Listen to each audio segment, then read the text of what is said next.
योजनेचा लाभ मिळणाऱ्या शेतकऱ्यांना नमो शेतकरी महासन्मान योजनेचा लाभ न देण्याचा निर्णय सरकारने घेतलाय, अशी माहिती सूत्रांनी दिली। शेतकऱ्यांना नमो शेतकरी योजनेचा 9वा हप्ता प्रलंबित। नमो शेतकरी महासन्मान निधीचा 8वा हप्ता मार्चमध्ये जमा झाला होता। चाकूर परिसरातील 25,000हून अधिक शेतकरी 9व्या हप्त्याची प्रतीक्षेत असून कृषी विभागाच्या माहितीनुसार हा हप्ता ऑक्टोबर किंवा नोव्हेंबर महिन्यात थेट खात्यात जमा होण्यात असल्याची शक्यता आहे। 2.31 लाख शेतकऱ्यांना अग्रष्टिको योजनेचा निधी मिळणार। ज्या शेतकऱ्यांची नावे 7/12 उतार्यावर नव्हती त्यांची विशेष नोंदणी सुरू झाली आहे।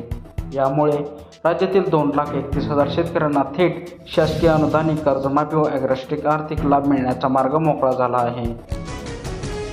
मोहोळ तालुक्यातील 1,719 शेतकऱ्यांना 19.77 कोटीची कर्जमाफी। मोहोळ तालुक्यात 1,719 पात्र शेतकऱ्यांच्या खात्यावरती 19,77,26,000 रुपयांची कर्जमाफीची रक्कम प्रत्यक्ष वितरित करण्यात आली आहे।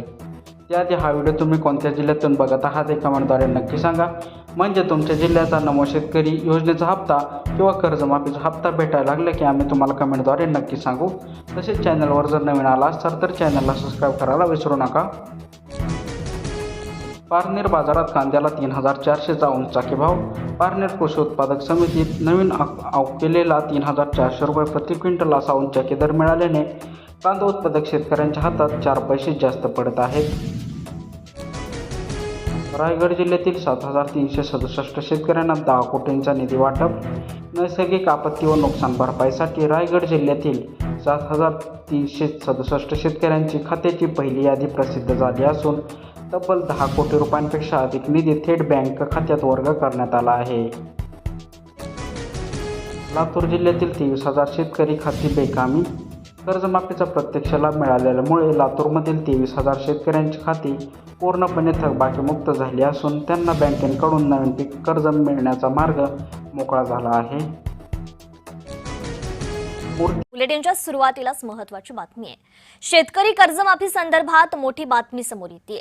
आज शेतकऱ्यांच्या खात्यात पैसे जमा होणार आहेत। मुख्यमंत्री देवेंद्र फडणवीसांच्या हस्ते निधीचं वितरण होणार आहे। शेतकऱ्यांना कर्जमाफी आणि थकबाकीमुक्त प्रमाणपत्र। राज्य शासनाकडून कर्जमाफी मिळालेल्या शेतकऱ्यांसाठी मोठी घोषणा करण्यात आली आहे।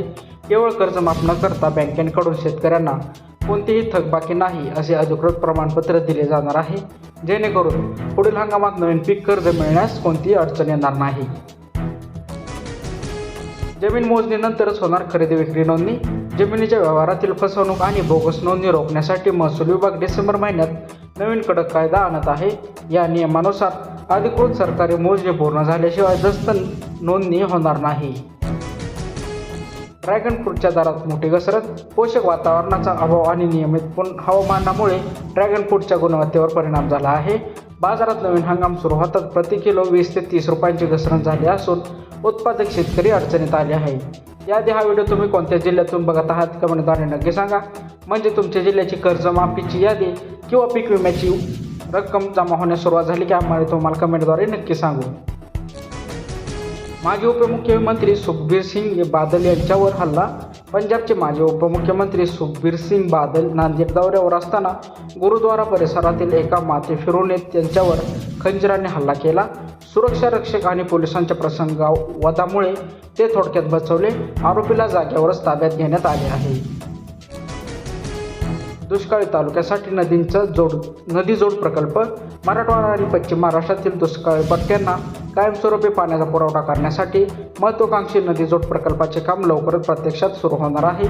मंजुरी प्रक्रिया अंतिम टप्प्यात असून पुढील वर्षी प्रत्यक्ष कामाला गती मिळणार आहे। महावितरणाकडून 3,400 कोटींची वसुली। गेल्या 10 वर्षात इंधन समतोल शुल्क हे वीज ग्राहकांकडून वसुलीचे मोठे साधन बनले आहे।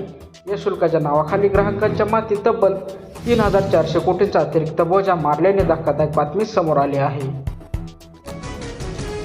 कृषी विद्यापीठ भारतीय बोगस प्रमाणपत्रे उघड। कृषी विद्यापीठातील नोकरी भरती कागदपत्रे पडताळणी दरम्यान मोठा गैरप्रकार उघडकीस आला आहे। एकूण 427 प्रकल्पग्रस्त प्रमाणापैकी तब्बल 187 प्रमाणपत्रे पूर्णपणे बनावट व अवैध असल्याचे निष्पन्न झाले आहे। अकोल्यात बोगस सोयाबीन बियाण्याच्या तक्रारी सिद्ध। पेरणीनंतर सोयाबीनचे बियाणे उगवल्याबाबत अकोला जिल्ह्यातील 10,445 तक्रारी झाल्या होत्या. कृषी विभागाच्या तपासणीत यातील 9,917 तक्रारींमध्ये तथ्य आढळले असून संबंधित कंपन्यांवर कारवाईची प्रक्रिया सुरू आहे. खामगाव बाजारात तुरीला उच्चांकी भाव.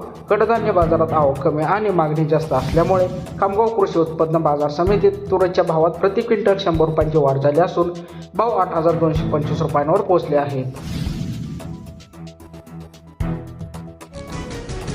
युक्तिधारा पोर्टलवर फळबाग नोंदणीची अंतिम मुदत. यंदा नवीन फळबाग लागवड करण्यासाठी शेतकऱ्यांसाठी शासकीय अनुदानाचा लाभ घेण्यासाठी युक्तिधारा पोर्टलवर माहिती अपलोड करणे बंधनकारक आहे. पारदर्शकता आणण्यासाठी सुरू केलेल्या प्रक्रियेची अंतिम मुदत उद्या संपत आहे. भीमा नदीत 3500 क्युसेस पाण्याचा विसर्ग. पाणलोट क्षेत्रात संततधार पाऊस सुरू असल्याने वीर आणि उजनी धरणातून भीमा नदी पात्रात 35,000 क्युसेसने वेगाने पाणी सोडण्यात येत आहे. नदीकाठच्या सर्व गावांना पूर परिस्थितीबाबत सतर्कतेचा इशारा देण्यात आला आहे. टेंबूचे पाणी मान तालुक्यातील दुष्काळी पट्ट्याला दिलासा. टेंबू उपसा जलसिंचन योजनेचे पाणी मान नदीत सोडण्यात आले असून वाटबंधारे बंधारा ओसाडून वाहत आहे. यामुळे परिसरातील फळबागांना संजीवनी मिळत असून जनावरांच्या पिण्याच्या पाण्याचा प्रश्न सुटला आहे. पीक विमा योजनेत नांदेड जिल्हा अव्वल. प्रधानमंत्री पीक विमा योजनेत नांदेड जिल्ह्यातील शेतकऱ्यांनी विक्रमी सहभाग नोंदवला आहे. गेल्या वर्षाच्या तुलनेत यंदा 1 लाखांहून अधिक शेतकऱ्यांनी वाढीव अर्ज भरून राज्यात अव्वल स्थान मिळवलेले आहे. बीड जिल्ह्यात 2,157 कोटींचे पीक विमा कवच. बीड जिल्ह्यातील 7,97,000हून अधिक शेतकऱ्यांनी पीक विमा अर्ज मंजूर झाले आहेत. नैसर्गिक आपत्तीपासून संरक्षणासाठी शेतकऱ्यांनी तब्बल 2,175 कोटी विमा संरक्षण घेतले आहे. निलंगा शहरात 3 दिवसांआड पाणी पुरवठा. मागणी धरणांमध्ये सध्या केवळ 23.65 दलमामी पाणी साठा असून शिल्लक राहिलेल्या स्थानिक प्रशासनाने पाणी जपून वापरण्याचे आवाहन केले असून 15 व 16 ऑगस्ट पासून शहरात 3 दिवसाआड पाणी सोडण्याचा निर्णय घेतला आहे. गोंदियात 9,000 शेतकरी दुसऱ्या हप्त्याच्या प्रतीक्षेत. कर्जमाफी योजनेसाठी पात्र ठरलेल्या 9,000 शेतकऱ्यांना अद्याप दुसऱ्या हप्त्याची निधी मिळालेला नाही. 84% शेतकऱ्यांचे आधार प्रमाणीकरण पूर्ण झाले असून निधी लवकरात लवकर वर्ग करण्याची मागणी होत आहे. वर्ध्यात 31 लाख रुपयांचा रेशन धान्य घोटाळा. गरिबांसाठी वाटप करणाऱ्या येणाऱ्या रेशन धान्यात गैरव्यवहार झाल्याचे सिद्ध झाल्यानंतर वर्ध्याच्या जिल्हाधिकाऱ्यांनी पुरवठा निर्णय अधिकाऱ्याला तातडीचे निलंबन केलं आहे. गोकुळ पशुखाद्याच्या दरात वाढीची शक्यता. कच्च्या मालाच्या किमतींमध्ये आंतरराष्ट्रीय बाजारात 40% वाढ झाली आहे. गोकुळ दूध संघांकडून पशुखाद्याच्या पोत्यांमागे 100 रुपयांची वाढ केली जाणार असल्याची शक्यता आहे, ज्यामुळे पोत्याचा दर 1,310 रुपयांच्या पुढे जाऊ शकतो. अहिल्यादेवी होळकर कर्जमुक्ती योजनेचा विस्तार. कोल्हापूर परिसरातील राष्ट्रीयकृत आणि जिल्हा बँकेच्या 2,25,000पेक्षा जास्त थकबाकीदार शेतकऱ्यांना 2,961 कोटी रुपयांचे कर्जमाफी थेट बँक खात्यात मंजूर करण्यात आले आहे. 7वी परदेशी शिष्यवृत्ती आता 100% मोफत. मराठा व कुणबी समाजातील गुणवंत विद्यार्थ्यांना परदेशातील नामांकित विद्यापीठमध्ये उच्च शिक्षणासाठी जाण्यास सुलभ व्हावे म्हणून राज्य सरकारने 7वी परदेशी शिष्यवृत्ती पूर्ण अनुदानावर देण्याचा ऐतिहासिक निर्णय घेतला आहे. युरिया खताची कृत्रिम टंचाई आणि थेट ॲप बुकिंग. बाजारात खत विक्रेत्यांकडून युरियाचा काळाबाजार आणि लिंकिंग केले जात असल्याच्या तक्रारीनंतर आता शासनाने पिकानुसार घरबसल्या ॲपवर खत बुकिंग करण्याची सुविधा सुरू केली आहे. पुण्यात E20 पेट्रोल विक्रमी विक्री. पुण्यात इथेनॉल मिश्रित E20 वाहनांना ग्राहकांचा मोठा प्रतिसाद मिळत आहे. चालू आर्थिक वर्षात नोंदणी संख्या 74,601 वर पोहोचली असून पारंपरिक पेट्रोल वाहकांना विक्रीत मोठी घट नोंदवली गेली आहे. जालना जिल्ह्यासाठी घरकुल निधी मंजूर. यशवंतराव चव्हाण मुक्त वसाहत योजनेअंतर्गत रखडलेल्या घरकुलांच्या कामांना गती देण्यासाठी राज्य सरकारने जालना जिल्ह्यातील 4.35 कोटी रुपयांचा विशेष निधी वर्ग केला आहे.